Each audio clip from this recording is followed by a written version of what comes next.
چه میجویی؟ عشق همینجاست. چه میجویی انسان؟ اینجاست. همه تاریخ اینجا حاضر است.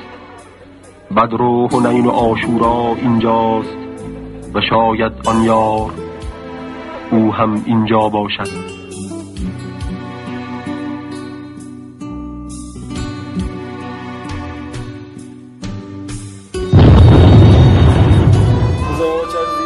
خاطره از اون نمونه لاغر اگه شهید شدید الان شهید میشید.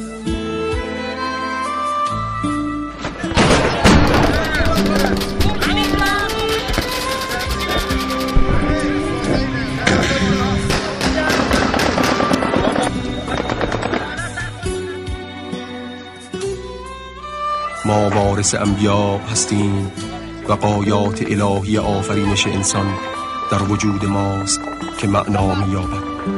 ما از مرگ نمی ترسیم که مرگ ما شهادت است و شهادت حیات اندرد. عقل‌های محجوب و آیینه‌های غیراندود فطرت بشر غربی چگونه خواهند توانست که معنای حیات اندرب را دریابند؟ حیات اندرب نقطه پایانی معراج بشریت است که به آن جز با شهادت دست نمی‌توان یافت. ما این که بار تاریخ را بر دوش گرفتیم تا جهان را به سرنوشت محتوم خیش برسانیم. خون سرخ ما فلقی است که پیش از طلوع خورشید عدالت بر آسمان تقدیر نشسته است.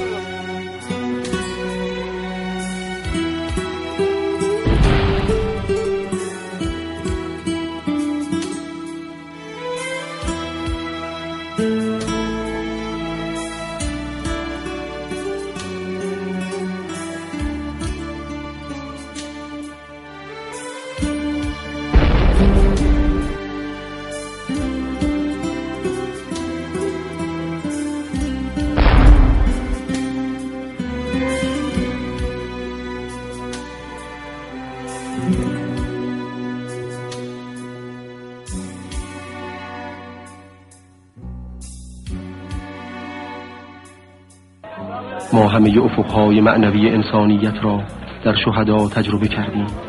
ما عیسی را دیدیم که چگونه تمثل می‌یابد.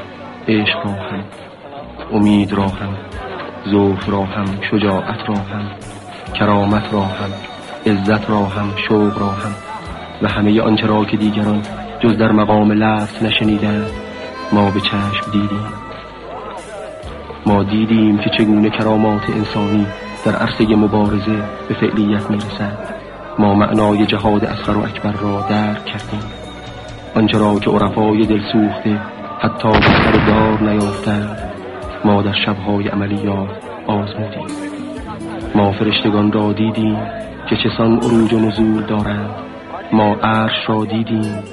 ما زمزمه جویبارهای بهشت را شنیدیم. از مائده های بهشتی تناول کردیم و بر سر سفره حضرت ابراهیم نشستیم. ما در رکاب امام حسین جنگیدیم. ما بی وفای کوفیان را جبران کردیم.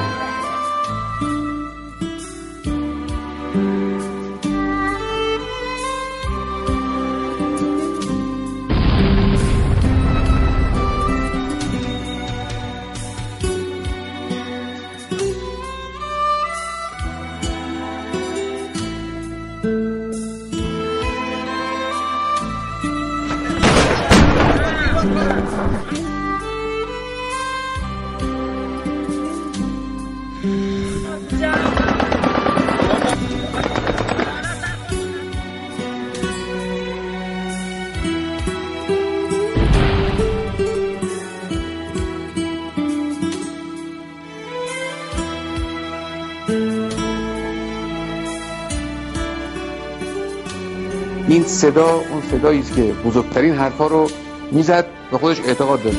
مثلا میگفتش که این جوانهای ما به راههای آسمان آشناترن تا به راههای زمین. اینو اونچنان میگفت که گویا راههای آسمان رو خودش رفته دیده و میدونه که این آشناست.